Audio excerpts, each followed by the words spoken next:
Hello and welcome back. If you're new here, my name is Elyse. Today I have another simple Christmas card here for you that is created by making your own wreath.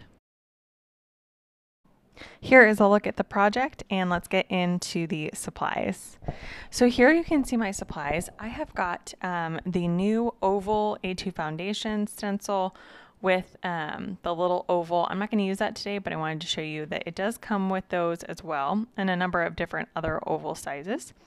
This is the all spruced up stamp set. It's really cool because it's a slimline stamp set.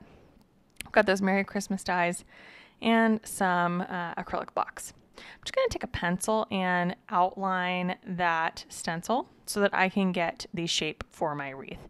It's really nice that stencil, you have the ability to line up your card front and make sure that it's perfectly centered based on the markings on that stencil.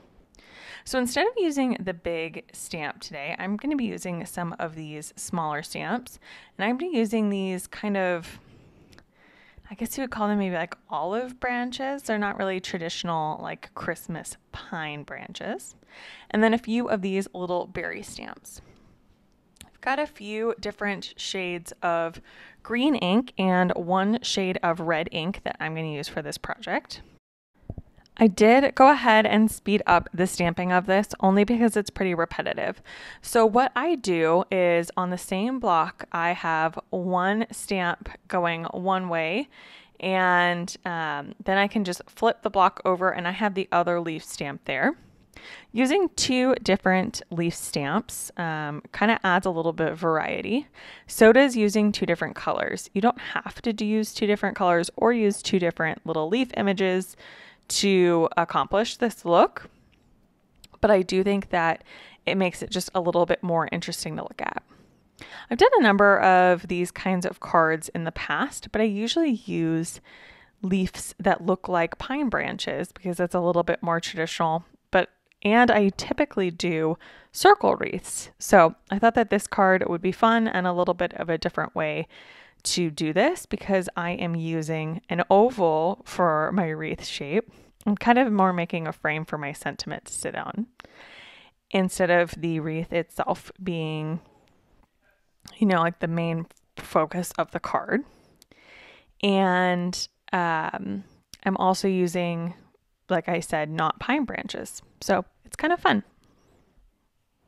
I'm just going to finish up this leaf stamping and then I can move on to the berries. There are individual pine branch stamps in the stamp set. There are also acorns that you could use to build out a wreath. So there's a lot of different options, and it's really, really cool because this stamp set is slimline sized. And I've yet to find another manufacturer outside of Trinity that does slimline sized background stamps. Just going in with some red ink, and I'm using both the image that has the 3 berries and the image that only has 1 berry. And just kind of scattering those around, no rhyme or reason, just where there's space. From there, I am just going to go ahead and take an eraser and erase my pencil line so that you don't see it on my final card. But it is very helpful to have, especially with these images, because I just lined up the vein of the leaf image, or that main branch, I guess I should say, and used that to make sure that I was following the oval line perfectly. Right now, I'm trying to decide if I want this to be pretty plain or if I want to kind of spruce it up. And I decided I wanted to spruce it up. So I taped that stencil back down into place and got some glitter paste. And I'm just going ahead and adding that to the center. So I know that I am going to have my sentiment sit in the center. And this is kind of fun because it just adds a little bit more interest and kind of draws your eye to the center of the card so that you look at the sentiment. Now, these are water-based inks, and this glitter paste is also water-based. So those two things want to mix together. So when you're applying this, just be really gentle as you go over the inked areas to make sure that you don't get any smears. I'm now going to do the die cutting for my sentiment. So that Merry Christmas die, I'm going to do the shadow layer of the Merry Christmas in Craft. And I'm going to die cut the Merry and the Christmas words out of this red cardstock 3 times so that I can stack them all up. Just using some purple tape to keep that in place. Now this is that red piece of cardstock is A2 panel sized, and I didn't want to cut another piece. So I'm trying to make sure that I can line these up so that I actually am going to get 3 die cuts out of each of these words out of there. So in the end I was successful. But I just want to make sure. So I didn't have to cut another piece of cardstock. I know that you've all been there too. I am going to run these 2 panels through my Gemini Junior. And like I said, I'm going to run that Merry and Christmas through 2 more times after this so that I end up with 3 of each word so that I can stack them up on my card and get some good dimension on that sentiment. Now that I have run those through my die cutting machine, I can glue them together. Now, I started this thinking I wanted to use this little Xyron sticker maker. Am I the only one every time I use this? I'm kind of disappointed in it. It sounds really nice to use for like delicate items like this, but everything just ends up being so sticky. And I'm like scraping off the extra little sticky bits. So somebody tell me what I'm doing wrong, because I would love to have this be more effective for me. So I went ahead and did that for the Merry and stacked them all together. And you'll see me here. This is the last Merry that I'm just threading on and stacking. And for Christmas, I went my typical route, which is using liquid glue and just tiny little dots all over the word to stack them together.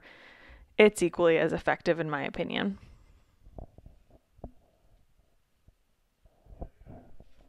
So here I am, this is all stacked together and I'm just doing those little dots and adhering it down to the craft. I feel like craft cardstock and red and green, this is very quintessential Christmas card to me. So anytime that I'm making a Christmas card and I can add in some craft cardstock, I'm probably going to, because I just always love how it looks. By the way, these little reverse tweezers are always a game changer to make. To put everything down in the right place.